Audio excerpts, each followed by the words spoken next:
we know about three learning theories: behaviorism, cognitivism, and constructivism. In this video, we have covered behaviorism and cognitivism theory practices in our classrooms.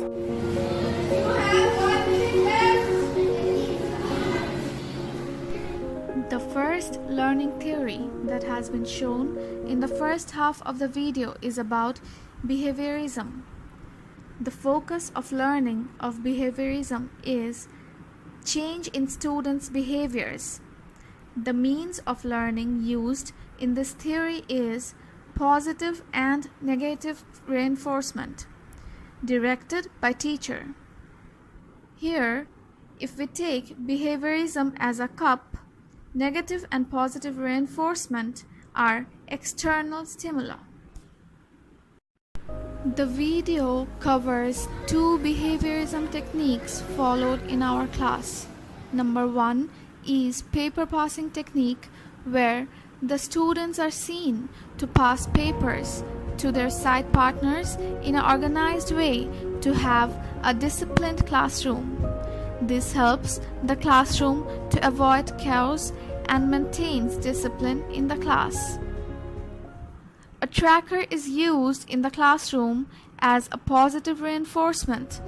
Like we can see in the video, the group which finishes perfectly shows thumbs up and gets a point in the tracker from the teacher.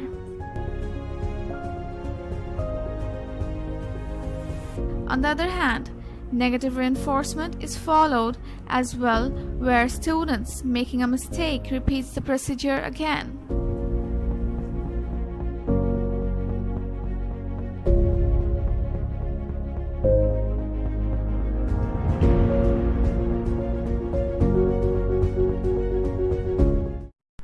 The second technique of behaviorism showed in the video is classroom discipline. It is very important to have a disciplined and well-behaved class to make sure that students are getting the lessons taught. Also, the students need motivation and acknowledgement for good work.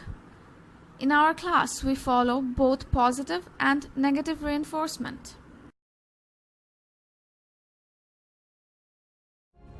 If a student is attentive throughout the class, united in group activities, can show leadership qualities, he or she is acknowledged and praised by everyone.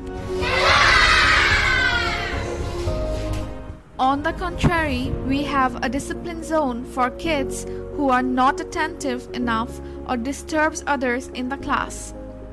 In the video, it is seen how the student has been in the discipline zone for a while because he disturbed his peer beside during the class. After analyzing our classroom practices, we came up with the following critiques. Number one, students might follow the rules just to get the reward or to avoid negative reinforcement as an external stimuli. As a result, the practices may not sustain in absence of external stimuli. Number two, fixed rules and regulations might end up being a burden to the students. Number three, these practices might limit students' learning enthusiasms.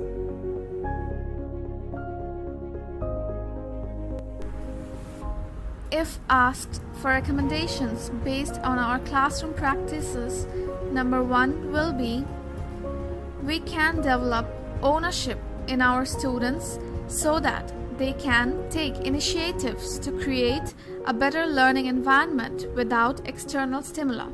Number two, we can develop the practice of group activities and peer learning so that they can feel safe and comfortable to share their ideas.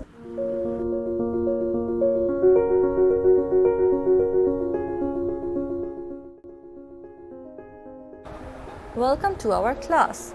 Today our students will be incorporating their prior knowledge with some new knowledge. The prior knowledge our students have are 4 words.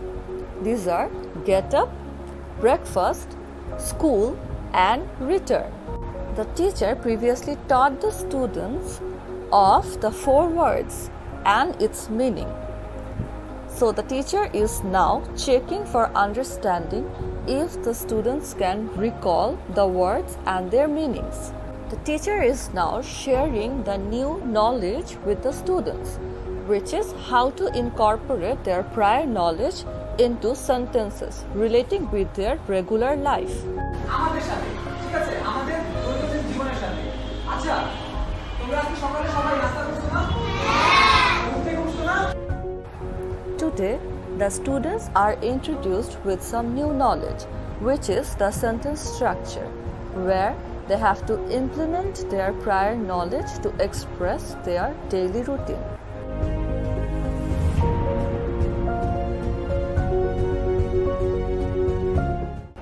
Students are now using their previous knowledge to solve the task given on the board. We can see the practice of leadership within the class, where 4 students can use their previous knowledge to construct new sentences for expressing their daily routine in front of the whole class.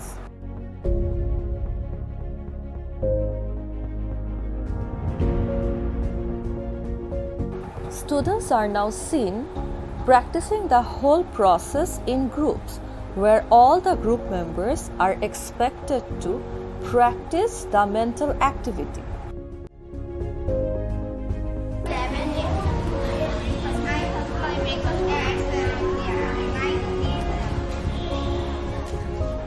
Throughout the learning practices, few students can now tell their daily routine in a full sentence using their previous knowledge.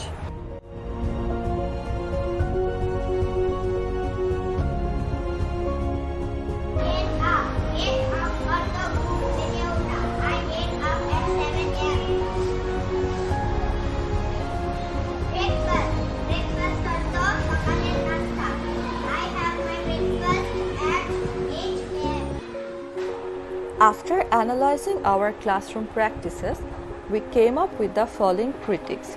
1. Lack of prior knowledge.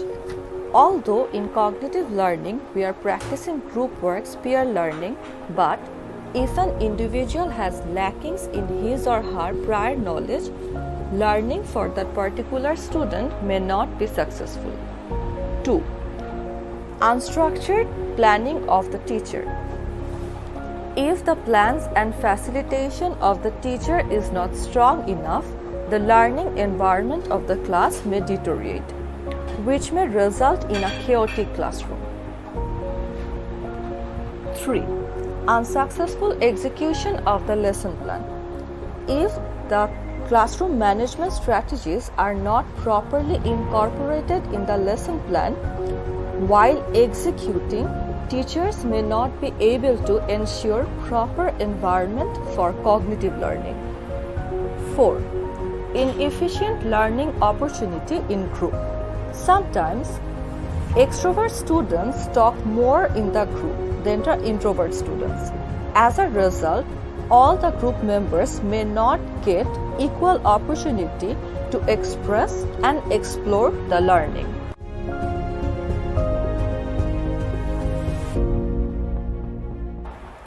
Based on our classroom practices, for future betterments, some of the recommendations can be: 1.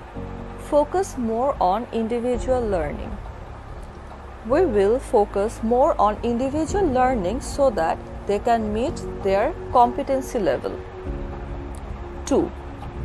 Monitoring individual participation and opportunity. Monitoring each member's participation and equal opportunity in the group. 3. Well-planned lesson plan. The lesson plan of the teacher has to be well-planned considering all the factors of the classroom. 4. Successful execution. Execution of the lesson plan should be well-structured and student-friendly. In conclusion, we can say that diverse learning environment and different methods of learning can help students to have a better learning experience.